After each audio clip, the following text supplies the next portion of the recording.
Hi guys, welcome back to my channel CS Reacts. Yes I know that already late ಆಗಿಬಿಟ್ಟಿದೆ. 3 days ಆದಮೇಲೆ review ಮಾಡ್ತಾ ಇದ್ದೀನಿ. ಕೆಲವೊಂದಷ್ಟು ಕಾರಣಾಂತರಗಳಿಂದ ಮೂವಿ ರಿವ್ಯೂ ಮಾಡೋಕ್ಕಾಗಿರಲಿಲ್ಲ. ಸೊ ಮೂವಿ ರಿವ್ಯೂಗೆ ಹೋಗೋಕ್ಕಿಂತ ಬಿಫೋರು ನಾನು ಮೂವಿ ನೋಡಿದ್ದು ಬಂದು ಸಂಗಮ್ ಥಿಯೇಟರ್ನಲ್ಲಿ, ಮೈಸೂರಿನಲ್ಲಿರುವಂಥ ಸಂಗಮ್ ಥಿಯೇಟರ್ನಲ್ಲಿ. ನೀವು ಆಲ್ರೆಡಿ ಸ್ಕ್ರೀನ್ ಮೇಲೆ ನೋಡ್ತಾ ಇದ್ದೀರಾ. ಥಿಯೇಟರ್ ಹೊರಗಡೆ ಎಷ್ಟೊಂದು ಜನ ಇದ್ದಾರೆ. ಇದು ಬಂದು ಥರ್ಸ್ಡೇ ಭಾನುವಾರ ಇದ್ದಂತಹ ಶೋ, ಮಾರ್ನಿಂಗ್ ಶೋದು. ಸೊ ಹಾಗೆ ಪಾರ್ಕಿಂಗ್ ಲಾಟಲ್ಲಿ ಕೂಡ ನೋಡ್ತಾ ಇದ್ರೆ ಎಷ್ಟೊಂದು ವೆಹಿಕಲ್ಸ್ಗಳಿವೆ. ಸೊ ಇದನ್ನೆಲ್ಲ ನೋಡಿ ತುಂಬಾ ಖುಷಿ ಆಯಿತು. ಎಷ್ಟೋ ದಿನಗಳ ಮಧ್ಯೆ ಈ ಥರದೊಂದು ಥಿಯೇಟ್ರಿಕಲ್ ಎಕ್ಸ್ಪೀರಿಯನ್ಸ್ ಆಯಿತು. ಅದು ಕೂಡ ಭೀಮಾ ಮೂವಿಯಿಂದ ಸ್ಟಾರ್ಟ್ ಆಗಿದೆ.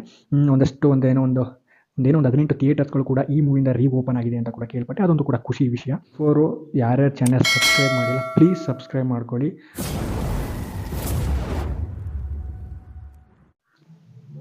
ದುನಿಯಾ ವಿಜಯ್ ಅವರು ಆಲ್ರೆಡಿ ಸಲಗ ಮೂವಿನ ಡೈರೆಕ್ಷನ್ ಮಾಡಿ ಅವರೊಬ್ಬರು ಡೈರೆಕ್ಟರ್ ಅಂತ ಪ್ರೂವ್ ಮಾಡಿಕೊಂಡ್ರು. ಸೊ ನಂತರ ಈ ಮೂವಿಯನ್ನು ಕೂಡ ಅವರೇ ನಿರ್ದೇಶನ ಮಾಡಿದ್ದಾರೆ. ಸೊ ಈ ಮೂವಿ ಬಗ್ಗೆ ಹೇಳಬೇಕು ಅಂತಂದರೆ, ಇದೊಂದು typical rowdyism movie based on A true mafia ಅಂತ ಹೇಳೋದಕ್ಕೆ ಇಷ್ಟಪಡ್ತೀನಿ. ಸೊ ಮೂವಿಯ ಒನ್ ಲೈನ್ ಸ್ಟೋರಿ ಕಡೆ ಬರೋದಾದರೆ, ದಂಧೆ, ಗಾಂಜಾ, ಡ್ರಗ್ಸ್ ಈ ಥರದ ಒಂದು ಮಾಫಿಯಾ ತುಂಬ ದೊಡ್ಡದಾಗಿ ಬೆಳೆದು ಬಿಟ್ಟಿದೆ. ಇದನ್ನು ಕೊಂಡುಕೊಳ್ಳೋರಿಗಿಂತ ಇದನ್ನು ಮಾರಾಟ ಮಾಡೋರು, ಇದರಿಂದ ಬೆಳೀತಾ ಇರೋರೇ ಸಂಖ್ಯೆನೇ ಜಾಸ್ತಿ ಆಗಿಬಿಟ್ಟಿದೆ. ಸೊ ಈ ಥರ ದಂಧೆ ಮಾಡೋರ ಗುಂಪು ಒಂದು ಕಡೆ ಆದರೆ, ಈ ದಂಧೆನ ಸ್ಟಾಪ್ ಮಾಡೋದಕ್ಕೆ, ಈ ದಂಧೆಗೆ ಒಂದು ಫುಲ್ ಸ್ಟಾಪ್ ಕೊಡೋದಕ್ಕೆ ಹೋರಾಟ ಮಾಡೋನೇ ಈ ಸಿನಿಮಾದ ಹೀರೋ ಭೀಮಾ.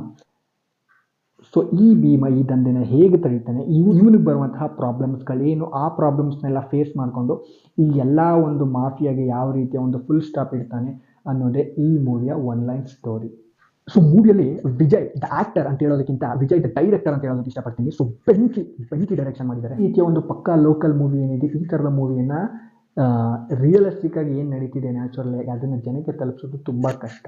ಸೊ ಡೈರೆಕ್ಷನಲ್ಲಿ ಇವ್ರ ಬಗ್ಗೆ ಹೇಳಬೇಕು ಅಂತಂದರೆ, ಆಲ್ರೆಡಿ ಒಂದು 10 to 15 ಡೇಸ್ ಮೂವಿ ಮಾಡಿ ಎಕ್ಸ್ಪೀರಿಯನ್ಸ್ ಆಗಿದೆಯೇನೋ. ಸೊ ಅದಾದ ನಂತರ ಈ ಥರದೊಂದು ಮೂವಿಗಳನ್ನ ಟ್ರೈ ಮಾಡಿದ್ದಾರೇನೋ ಅಂತ ಒಂದು ಫೀಲ್ ಕೊಡ್ತಾರೆ. ಬಟ್ ಮಾಡಿರೋದು 2 ಮೂವಿ ಡೈರೆಕ್ಷನ್ನು. ಸೊ ಹಾಗೆ ನಾನು ಈ ಮೂವಿಯ ಮ್ಯೂಸಿಕ್ ಡೈರೆಕ್ಟರ್ ಚರಣ್ ರಾಜ್ ಅವ್ರ ಬಗ್ಗೆ ಅಂತೂ ಮಾತಾಡಲೇಬೇಕು. So Charan Raj is a gem of our Kannada industry ಅಂತ ಹೇಳೋದಕ್ಕೆ ಇಷ್ಟಪಡ್ತೀನಿ. ಮೂವಿಯಲ್ಲಿ ಬರುವಂತಹ ಪ್ರತಿ ಸೀನಲ್ಲಿ ಬರುವಂತಹ ಮ್ಯೂಸಿಕ್ ಆಗಿರ್ಬೋದು, ಬಿ ಜಿ ಎಮ್ ಆಗಿರ್ಬೋದು, ಪ್ರತಿ ಕ್ಯಾರೆಕ್ಟರ್ಗೂ ಕೂಡ ತನ್ನದೇ ಆದಂತಹ ಸಪ್ರೇಟ್ ಬಿ ಜಿ ಎಮ್ನ ಸೆಟ್ ಮಾಡಿದ್ದಾರೆ. ಸೊ ಮೂವಿಯಲ್ಲಿ ಎಲ್ಲೋ ಒಂದು ಕಡೆ ಇವರ ಮ್ಯೂಸಿಕ್ ಏನಾದರೂ ಇಲ್ಲ ಅಂದಿದ್ರೆ ಮೂವಿ ತುಂಬ ದೊಡ್ಡ ನಷ್ಟ, ತುಂಬ ದೊಡ್ಡ ಲಾಸ್ ಆಗ್ತಾಯಿತ್ತು. ಚರಣ್ ರಾಜ್ ಅವರ ಮ್ಯೂಸಿಕ್ ಈ ಮೂವಿಗೆ ಒಂದು ದೊಡ್ಡ ವೇಟೇಜ್ನ ಆ್ಯಡ್ ಮಾಡಿದೆ ಅಂತ ಹೇಳೋದಕ್ಕೆ ಇಷ್ಟಪಡ್ತೀನಿ. ಮೂವಿಯಲ್ಲಿ ಕೆಲವೊಂದಷ್ಟು ಮಾಸ್ ಎಲಿಮೆಂಟ್ಸ್ಗಳು ಬಂದಾಗ ಇವರ ಬಿ ಜಿ ಎಮ್ ಏನಿದೆ, ಇದು ನೋಡೋ ಜನಕ್ಕೆ next level of good feeling. So ನೋಡುವಂತಹ ಜನಕ್ಕೆ ನೆಕ್ಸ್ಟ್ ಲೆವೆಲ್ ಆಫ್ ಥಿಯೇಟ್ರಿಕಲ್ ಎಕ್ಸ್ಪೀರಿಯನ್ಸ್ನ ನೀಡುತ್ತೆ. ಅದರಲ್ಲಿ ನನಗೆ ಪರ್ಸ್ನಲ್ ಆಗಿ ಅಲ್ಲೊಂದು ಬರುವಂತಹ ಬಾಬ್ ಕ್ಯಾರೆಕ್ಟರ್ ಏನಿದೆ, ಆ ಬಾಬ್ ಕ್ಯಾರೆಕ್ಟರ್ಗೆ ಮಾಡುವಂತಹ ಥೀಮ್ ಮ್ಯೂಸಿಕ್ ಸಖತ್ ಇಷ್ಟ ಆಯಿತು. ಸೊ ಮೂವಿಯಲ್ಲಿ ಕ್ಯಾರೆಕ್ಟರ್ಗಳ ಕಡೆ ಬರೋದಾದರೆ, ಕ್ಯಾರೆಕ್ಟರ್ಸ್ಗಳು ಬಂದು Black Dragon Manju, P B M police character, Girija, Shunti, Bob, ಈ ರೀತಿಯ ತುಂಬಾ ಕ್ಯಾರೆಕ್ಟರ್ಸ್ಗಳಿವೆ. ಸೊ ಮೂವಿಯಲ್ಲಿ ಬರೀ ಹೀರೋಗೆ ಮಾತ್ರ ಬಿಲ್ಡಪ್ಪು, ಹೀರೋಗೆ ಮಾತ್ರ ಜಾಸ್ತಿ ಡೈಲಾಗ್ಸು, ಮೇನ್ ಸುತ್ತ ಹೀರೋ ಆ ಥರ ಏನಿಲ್ಲ ಇದರಲ್ಲಿ. ಸೊ ಪ್ರತಿಯೊಂದು ಕ್ಯಾರೆಕ್ಟರ್ಗೂ ಕೂಡ ತನ್ನದೇ ಆದಂತಹ ತೂಕವನ್ನು ಕೊಟ್ಟಿದ್ದಾರೆ. ಸೊ ಥಿಯೇಟರಿಂದ ನೀವು ಹೊರಗಡೆ ಬಂದ ತಕ್ಷಣ ಪ್ರತಿಯೊಂದು ಕ್ಯಾರೆಕ್ಟರು ಕೂಡ ನಿಮ್ಮ ತಲೆಯಲ್ಲಿ ಉಳಿಯುತ್ತೆ. ಆ ಥರ ಎಲ್ಲ ಕ್ಯಾರೆಕ್ಟರ್ಸ್ಗಳಿಗೂ ಕೂಡ ಅವರವರದ್ದೇ ಆದಂತಹ ಒಂದು ಸ್ಕ್ರೀನ್ ಸ್ಪೇಸ್ ಇದೆ, ಡೈಲಾಗ್ಸ್ ಇದೆ, ಒಂದಷ್ಟು ಒಳ್ಳೆ ಗುಡ್ ಇಂಪ್ಯಾಕ್ಟ್ನ ಸ್ಕ್ರೀನ್ ಮೇಲೆ ಎಲ್ಲ ಆ್ಯಕ್ಟರ್ಸ್ ಕೂಡ ತರೋದಕ್ಕೆ ಟ್ರೈ ಮಾಡ್ತಾರೆ.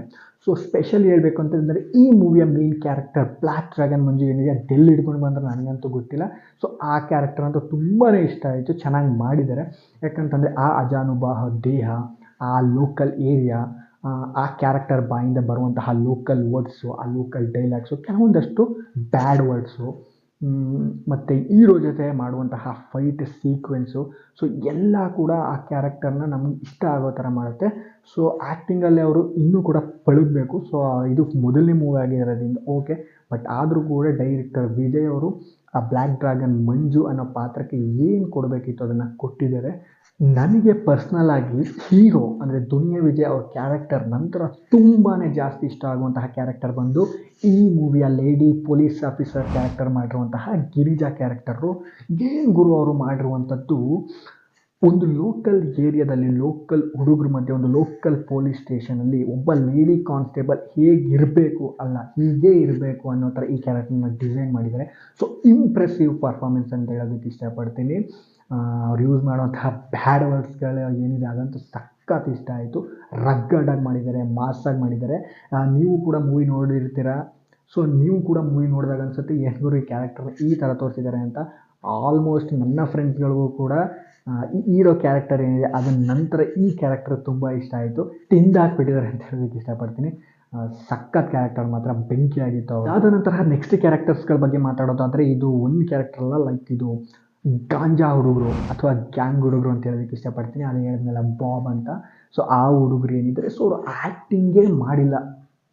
ಯಾಕೆ ಹೇಳ್ತಿದ್ದೀನಿ ಅಂತಂದರೆ ನಾವು ರಿಯಲ್ ಲೈಫಲ್ಲಿ ಇರೋದೇ ಹೀಗೆ. ಸೊ ನಾವು ರಿಯಲ್ ಲೈಫಲ್ಲಿ ಏನಿದ್ದೀವಿ ಅದನ್ನೇ ನಾವು ಸ್ಕ್ರೀನ್ ಮುಂದೆ ಅಥವಾ ಕ್ಯಾಮ್ರಾ ಮುಂದೆ ಮಾಡ್ತಿದ್ದೀವಿ ಅನ್ನೋ ರೇಂಜ್ಗೆ ಆ್ಯಕ್ಟಿಂಗ್ ಮಾಡಿದ್ದಾರೆ ಕಣ್ರಿ. ಒಬ್ಬ ಕೂಡ ಅವ್ರು ಕೊಟ್ಟಿರುವಂಥ ಪಾತ್ರನ ತಿಂದು ತೆಗೆದುಬಿಟ್ಟಿದ್ದಾರೆ. ಸೊ ತುಂಬ ರಿಯಲಿಸ್ಟಿಕ್ ಅನಿಸುತ್ತೆ. ಆ ಗಾಂಜಾ ಹುಡುಗರುಗಳ ಮಧ್ಯೆ ನಡೆಯುವಂತಹ ಗಲಾಟೆಗಳೇನಿದೆ ಅವೆಲ್ಲ ರಿಯಲ್ ಅನಿಸುತ್ತೆ ನೋಡೋದಕ್ಕೆ. ಕಣ್ಣು ಮುಂದೆನೇ ಹೊಡೆದಾಡ್ತಾ ಇದ್ದಾರೆ. ನಮ್ಮ ಲೋಕಲ್ ಅಕ್ಕಪಕ್ಕ ಏರಿಯಾದಲ್ಲಿ ನೋಡಿರ್ತೀವಲ್ಲ ನಾವು ಹುಡುಗರುಗಳು ಹೊಡೆದಾಡೋದು ಆಳುಗಳು. ಸೊ ಸೇಮ್ ಅದೇ ಥರ ಫೀಲ್ ಕೊಡುತ್ತೆ. ಸೊ ಆ ಹುಡುಗರುಗಳು ಕೂಡ ಚೆನ್ನಾಗಿ ಮಾಡಿದ್ದಾರೆ. ಸೊ ನೀವು ನನ್ನ ಕೇಳ್ಬೋದು ಮೂವಿ ತುಂಬ ಲ್ಯಾಗ್ ಇದೆಯಾ ಅಂತ. ಸೊ ನಾನೇನು ಹೇಳ್ತೀನಪ್ಪ ಅಂತಂದರೆ ಮೂವಿ ನನಗಂತೂ ಎಲ್ಲೂ ಲ್ಯಾಗ್ ಅನ್ನಿಸ್ಲಿಲ್ಲ. ಬಿಕಾಸ್ ಸ್ಟಾರ್ಟಿಂಗಿಂದ ಎಂಡ್ ತನಕ ಕೂಡ ನಮ್ಮನ್ನು ಆಲ್ಮೋಸ್ಟು ಮ್ಯೂಸಿಕ್ಕು ಹಿಡಿದು ಕೂರಿಸುತ್ತೆ. ಸೊ ಮಧ್ಯೆ ಮಧ್ಯೆ ಬರುವಂತಹ ಒಂದಷ್ಟು ಡೈಲಾಗ್ಸ್ಗಳು, ಒಂದಷ್ಟು ಕ್ಯಾರೆಕ್ಟರ್ ಎಸ್ಟಾಬ್ಲಿಷ್ಮೆಂಟು, ಸಾಂಗ್ಸು, ಈ ರೀತಿ ಒಂದಷ್ಟು ಎಲಿಮೆಂಟ್ಗಳು ನಿಮ್ಮನ್ನು ಚೇರ್ನಲ್ಲೇ ಹಿಡಿದು ಕೂರೋ ರೀತಿ ಮಾಡುತ್ತೆ. ಸೊ ಎಲ್ಲೂ ಕೂಡ ಲ್ಯಾಗ್ ಅಂತ ಏನು ಅನಿಸಲ್ಲ. ಕಂಟಿನ್ಯೂಸ್ ಆಗಿ ಸ್ಟೋರಿ ಹೋಗ್ತಾ ಇರುತ್ತೆ. ಸೊ ಏನಪ್ಪ ಅಂತಂದರೆ ತುಂಬಾ ಬ್ಯಾಡ್ ವರ್ಡ್ಸು ಸ್ವಲ್ಪ ಜಾಸ್ತಿನೇ ಯೂಸ್ ಮಾಡಿಬಿಟ್ಟಿದ್ದಾರೆ. ಅದಕ್ಕೋಸ್ಕರನೇ ಮೂವಿಗೆ ಎ ಸರ್ಟಿಫಿಕೇಟನ್ನು ಕೊಟ್ಟಿರುವಂಥದ್ದು. ಕೆಲವೊಂದಷ್ಟು ಅಂದರೆ ನೀವು ಲೈಕ್ ಫ್ಯಾಮಿಲೀಸ್ನ ಕರ್ಕೊಂಡು ಹೋದರೆ ನಿಮಗೆ ಸ್ವಲ್ಪ ಪ್ರಾಬ್ಲಮ್ ಅನ್ನಿಸ್ಬೋದು. ಸೊ ಅದಕ್ಕೆ ನಾನು ಏನು ಹೇಳೋದಂದರೆ ಆಲ್ಮೋಸ್ಟ್ ನೀವು ನಿಮ್ಮ ಫ್ರೆಂಡ್ಸ್ ಜೊತೆ ಹೋಗಿ ಅಂತ ಹೇಳೋದಕ್ಕೆ ಇಷ್ಟಪಡ್ತೀನಿ.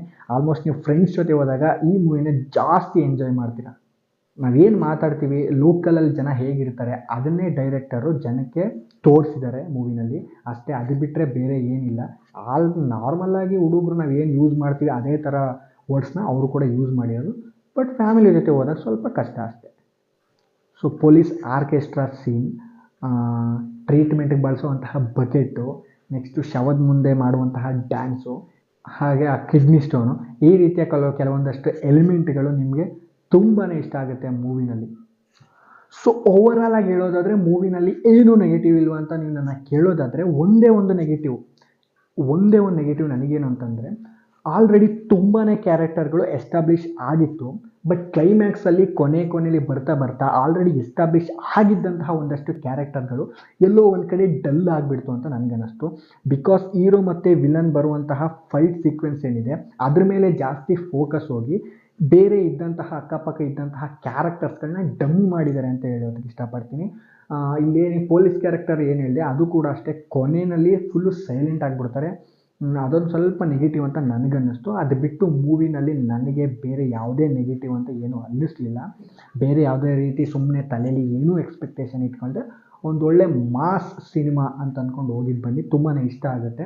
ಸೊ ಮೂವಿ ಎ ಸರ್ಟಿಫಿಕೇಟ್ ಆಗಿರೋದ್ರಿಂದ ಯಾರ್ಯಾರು ನೋಡ್ಬೋದು ಅಂತ ಅಂದರೆ, ಸೊ ನೀವೇನಾದ್ರು ಫ್ರೆಂಡ್ಸ್ ಜೊತೆ ಹೋಗ್ತೀರಾ ಅಂತಂದರೆ ಆರಾಮ್ಸೆ ಹೋಗಿದ್ದು ಬರ್ಬೋದು, ಒಳ್ಳೆ ಮಜಾ ಮಾಡ್ಕೊಂಡು ಬರ್ಬೋದು. ಫ್ರೆಂಡ್ಸ್ ಜೊತೆ ಆದರೆ, ಫ್ಯಾಮಿಲಿ ಜೊತೆ ಆದರೆ ಬೇಡ ಅಂತ ಹೇಳೋಕ್ಕೆ ಇಷ್ಟಪಡ್ತೀನಿ.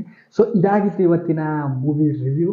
ಸೊ ಹೇಗೆ ಅನ್ನಿಸ್ತು? ಸೊ ಇನ್ನೂ ಯಾರಾದರೂ ಸಬ್ಸ್ಕ್ರೈಬ್ ಮಾಡ್ಕೊಂಡಿಲ್ಲ ಅಂದರೆ ಪ್ಲೀಸ್ ಸಬ್ಸ್ಕ್ರೈಬ್ ಮಾಡ್ಕೊಳ್ಳಿ. ನೀವೇನಾದರೂ ಮೂವಿ ನೋಡಿದರೆ ನಿಮಗೆ ಮೂವಿನಲ್ಲಿ ಯಾವ ಎಲಿಮೆಂಟ್ ಅಥವಾ ಯಾವ ಸೀನ್ ಇಷ್ಟ ಆಯಿತು ಅನ್ನೋದನ್ನು ಕಮೆಂಟ್ ಮಾಡಿ ತಿಳಿಸಿ ಅಂತ ಹೇಳ್ತಾ, ಸೊ ಸಿಗೋಣ ಮತ್ತೆ ಮುಂದಿನ ವಿಡಿಯೋದಲ್ಲಿ. ಸೊ ಅಲ್ಲಿವರೆಗೂ ಟೇಕ್ ಕೇರ್, ಬಾಯ್.